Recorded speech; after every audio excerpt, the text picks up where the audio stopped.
हा व्यक्ती डायरेक्ट केंद्र सरकारलाच भिडलाय. मुख्यमंत्री होऊन 5ही दिवस झाले नाहीत. तेच मुख्यमंत्री विजय यांनी केंद्र सरकारला चांगलंच धाऱ्यावरती धरलं.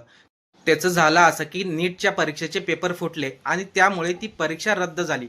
पण यामध्ये सर्वात जास्त नुकसान झालं ते गोरगरीब मुलांचं. मुख्यमंत्री विजय यांचं असं म्हणणं आहे, नीटची परीक्षा जी संस्था घेते ती केंद्र सरकारच्या सांगण्यावरून घेते.